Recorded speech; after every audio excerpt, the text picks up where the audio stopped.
Hai, Assalamualaikum. Selamat pagi semua. Bersama saya lagi pada pagi ini untuk sharing. Untuk sharing sedikit tentang fast to print. Apa yang sepanjang menubuhkan fast to print, apa cabaran ataupun kesilapan yang pernah kami lalui. Supaya saya buat sharing ni supaya rakan-rakan usahawan ataupun mereka yang menceburi bidang printing ataupun nak menceburi bidang bisnes tidak lakukan kesilapan yang sama.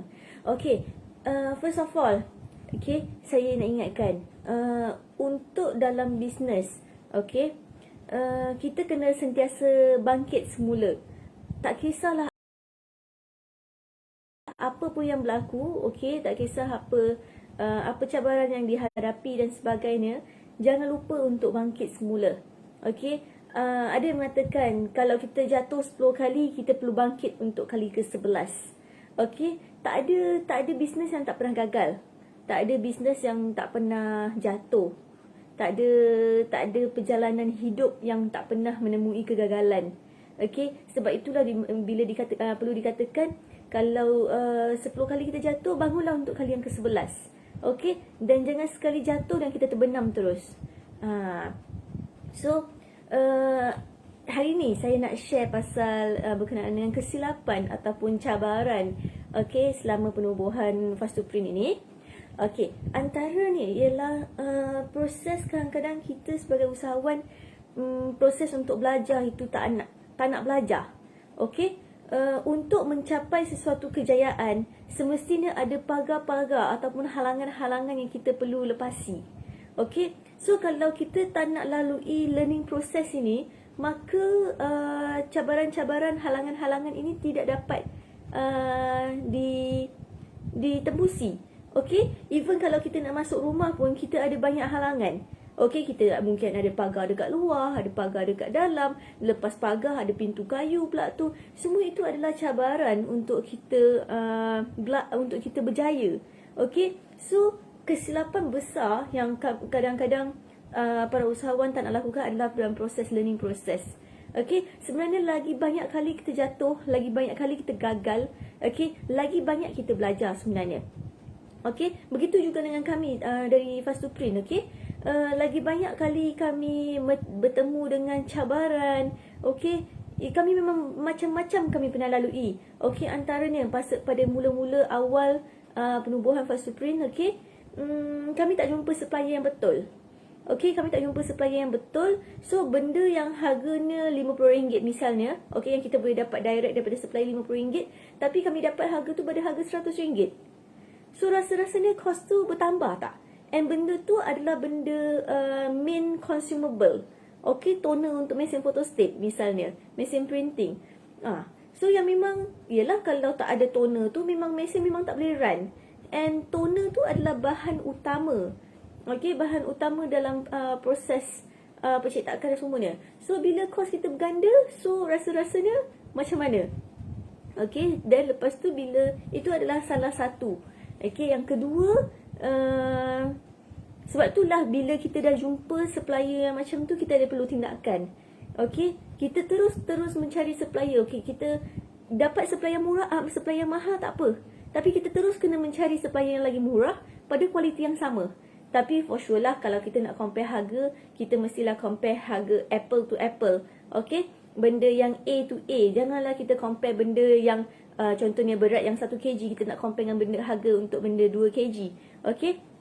So itu semua kita perlu ada tindakan. So bila kita dapat supplier yang mahal dan sebagainya, kita ada perlu ada tindakan untuk dapatkan yang lebih murah. Untuk cari lagi supplier-supplier yang dapat kualiti barang yang lebih baik misalnya. So at the end kita perlu tahu, kita perlu suka. Kita perlu suka apa yang kita buat supaya lambat laun nanti kita boleh buat apa yang kita suka. So jika kita tak suka apa yang kita buat sekarang, maka nanti dah tak ada ending dia. So next ialah tak yakin dengan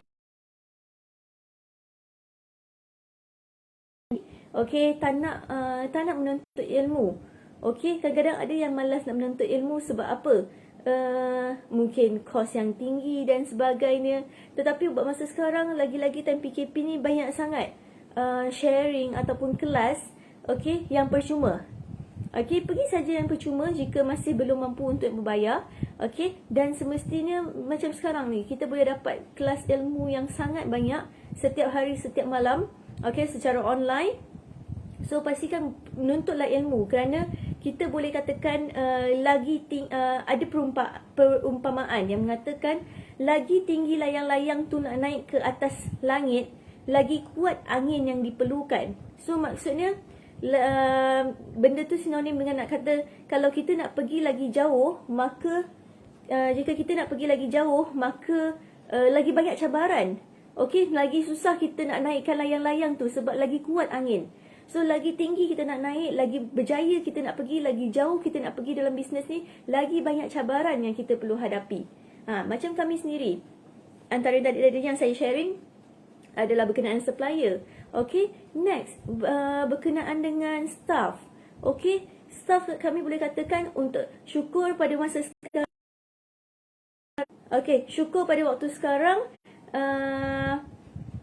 even dah PKP 3.0, kami masih dapat kekalkan, okey, staff-staff di bawah Fastoprint. Okey, dan staff-staff kami sekarang memang yang kami boleh katakan yang dah boleh dipercayai, yang sudah yang berkualiti, sebab staff kami sekarang sudah kebanyakannya, okey, sudah lebih 2 tahun, lebih setahun pengalaman dengan Fastoprint dan sebagainya. Tapi macam mana susahnya kami nak rekrut staff pada awal penubuhan Fastoprint. Okey, macam yang saya katakan semalam, kita, ialah semestinya kami penubuhan syarikat ini pada masa itu kami masih muda. So staff-staff semua semestinya lagi tua. So bila staff-staff yang lagi tua ni macam-macam ragam, okey, daripada situlah kami macam-macam cabaran, okey, even kadang-kadang kami rekrut staff tapi kerja staff tak siap, kita yang perlu buat. Sampai ke tahap macam tu sekali. Bila kerja tu tak siap, yang kita dipersalahkan, padahal yang itu tugas yang kami dah berikan pada staff. So bila macam tu, kami sehingga satu tahap, okey, kami try untuk keluarkan, orang boleh kata toxic dalam company, ataupun nak cakap apa, virus dalam company tu kami keluarkan. Okey, sebab kami tak perlukan virus dalam company. Sebab lagi-lagi pada waktu sekarang terlampau ramai yang nak cari kerja. Okey, so kalau kita ada staff yang menjadi virus ataupun yang tak perlu dalam company, kita keluarkan. Okey, sebab kita hanya perlukan yang berkualiti, kita tak perlukan kuantiti dalam company kita. Okey, so itu antara pengalaman kami dengan staff.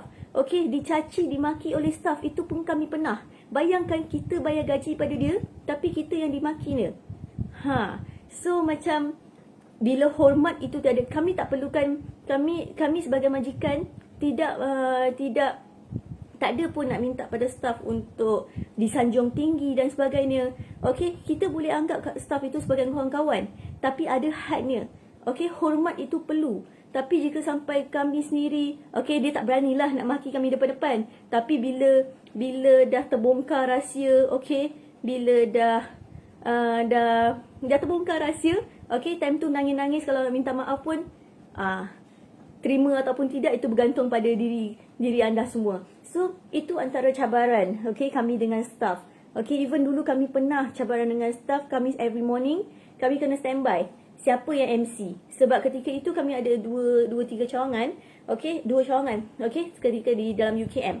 Bila kami dah ke Section 15 dari HQ yang lebih stable, okey, syukur time tu staff dah lebih stable. Okey, ketika ada 2 cawangan di UKM, okey, memang every morning kita akan standby. Pukul 7.30, pukul 7 kita akan standby siapa yang tak datang kerja hari ni. Dengan berbagai-bagai alasan, okey, ada yang buat MC beli, ada yang apa lagi, macam-macam lah. Okey, sampai bila kita call, okey, contohnya MC dapat 1 hari, tapi dia pergi edit dekat MC tu jadi 2 hari. Bila kita call klinik, tak ada, memang MC dia 1 hari je. So bila jadi macam tu, okay, memang every morning kita perlu standby. standby, staff dekat cawangan mana yang tak datang, and kita perlu bagi cover. Bayangkanlah time tu kalau ada appointment doktor, ada appointment customer, okay, time tu jugalah kita ada kelas dan sebagainya. So memang itu antara cabaran. Okay, sebab itulah kita perlu menuntut ilmu untuk sepanjang learning proses ini.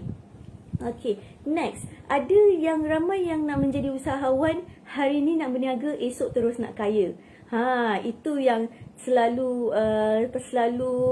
bermain di minda usahawan. Okay, tak ada hala tujuan jelas. Okay, hari ni saya buka kedai, esok saya dah nak kaya terus. Esok saya dah nak keluar kereta, esok saya dah nak beli rumah. So janganlah expect sesuatu yang macam tu, expect buat sesuatu terus dapat sesuatu. Hari ni saya buka kedai, esok saya nak beli rumah. So memang benda tu bila ramai yang tak berjaya macam tu, maka dia orang semudah untuk putus asa. So kita jangan lupa apa yang kita buat. Contohnya sharing saya pada hari ini, mungkin ada yang tak suka, tapi apa yang saya buat adalah untuk memberi manfaat kepada orang lain.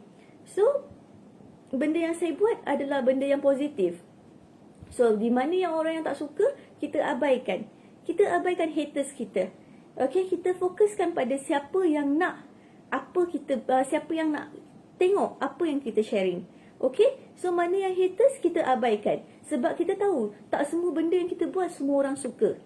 Okay, ramai yang akan iri hati, ramai yang akan tak suka. Contoh, ada yang kata, okay, hari ni saya berniaga item barang-barang macam ni. Okay, orang sebelah tak suka kita berniaga. So itu antara cabaran dia. So apa yang kita boleh buat? Kita abaikan haters kita. Okay, so itu kadang-kadang yalah, lagi-lagi kita tengok yang sesama bangsa, even yang baru-baru ni pun kita ada tengok case viral. Okay, case viral jualan makanan di tepi jalan. Jual makanan berbeza, tetapi macam mana boleh sampai jadi gaduh? Satu jual keropok lekor, satu jual laksa. Macam mana boleh jadi sampai gaduh? So itu semua adalah pada diri anda masing-masing.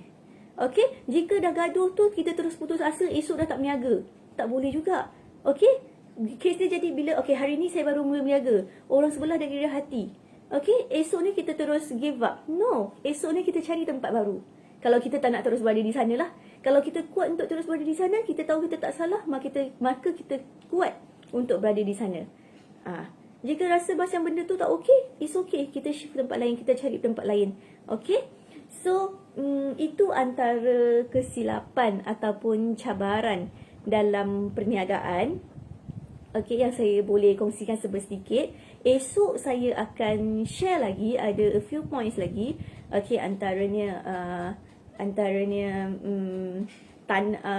kesilapan, okay, yang orang lain yang buat, tak nak untung sikit-sikit tapi konsisten, tapi nak untung sekaligus, tapi nak untung dalam kuantiti amount yang banyak.